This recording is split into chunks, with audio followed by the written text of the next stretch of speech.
Guys, എന്തൊക്കെയുണ്ട് വിശേഷം? എല്ലാവരും സുഖമായിട്ടിരിക്കാമെന്ന് വിചാരിച്ച് നമ്മളിന്ന് പുറത്തേക്ക് പോകണ ഒരു ഫംഗ്ഷൻ ഉണ്ട്. പോകണ വഴിക്കാന്ന് വെച്ചാൽ ബുക്കും പാനൊക്കെ എടുത്തിട്ടുണ്ട്. എന്തുകൊണ്ടാ ഇത് ഞാൻ പോസ്റ്റ് ചെയ്യുന്നത് സൺഡേ ആയിരിക്കും.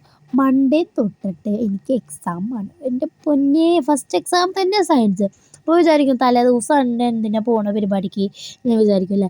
അത് എൻ്റെ ഒരു ഭയങ്കര ക്ലോസസ്റ്റ് ഫ്രണ്ട്, അത് ഞങ്ങൾ അത്രയും ഫ്രണ്ട്ഷിപ്പായിട്ടുള്ളതാണ് ഞങ്ങൾ. അപ്പോൾ പിന്നെ ഞങ്ങൾ പോയേ പറ്റുള്ളൂ, അത്രയും ഫ്രണ്ട്ഷിപ്പുള്ളതാണ്. അപ്പോൾ അമ്മയുടെ അനിയത്തിയുടെ ബർത്ത്ഡേ ആയിട്ട് 1 വയസ്സിൻ്റെ ഒരു അടിപൊളി പരിപാടിയായിരുന്നു. ഇവളാണ് അമ്മ വീഡിയോ എടുക്കുന്നതെന്ന് പറഞ്ഞപ്പോൾ അങ്ങനെ മുഖം പൊത്തി പിടിച്ചതാന്ന് വന്നിട്ടുണ്ട്. പിന്നെ ഞാൻ ഇച്ചിരി വികാരമില്ലാത്ത ജീവനെ പോലെ നിൽക്കുന്നുണ്ട്. വേറെ കുറേ കുട്ടിപ്പട്ടാളാന്ന് വെച്ചാൽ എന്തൊക്കെയോ എക്സ്പ്രഷൻ ഇടുന്നുണ്ട്. ഭയങ്കര കോമഡിയാണ്. എന്തായാലും ഇവരാണ് ഫാമിലി. ഇവളുടെ അനിയത്തിയുടെ ബർത്ത്ഡേ ആണ്. അമ്മയ്യ, അച്ഛൻ, അമ്മ.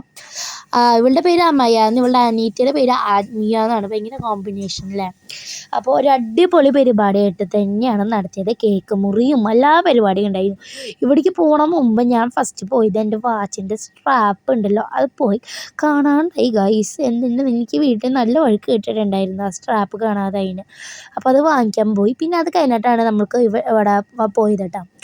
ഇവിടെ വെച്ച് പരിപാടി നടക്കുന്നത് ജയ്സ് കിച്ചൺ എന്ന് പറഞ്ഞൊരു റെസ്റ്റോറൻറ്റിൽ വെച്ചിട്ടാണ്. ഒരു അടിപൊളി പരിപാടിയായിരുന്നു. പിന്നെ നമ്മൾ ഫുഡ് കഴിക്കാനിരിക്കുകയാണ് ഗ്യാങ്ങായിട്ട്. ഇവിടെ ആത്മജ, അമ്മയ്യ, ഞങ്ങളൊരു ഗ്യാങ്ങായിട്ട്. വേറെ കുറേ പേരുണ്ട്. ഫുഡ് അടിപൊളിയായിരുന്നു.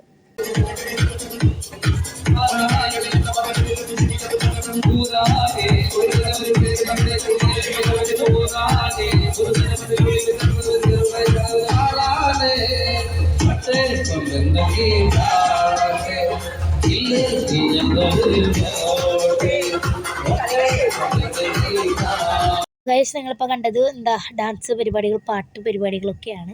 ഞങ്ങളാണെന്നുവെച്ചാൽ ലാസ്റ്റത്തെ സമയത്ത് തകർക്കായിരുന്നു. ഇവളാണ് അമ്മയ്യ, അറിയാമല്ലോ. എനിക്ക് ഇവളുടെ ഡ്രസ്സും മേക്കപ്പൊക്കെ ഭയങ്കരമായിട്ട് ഇഷ്ടപ്പെട്ടു.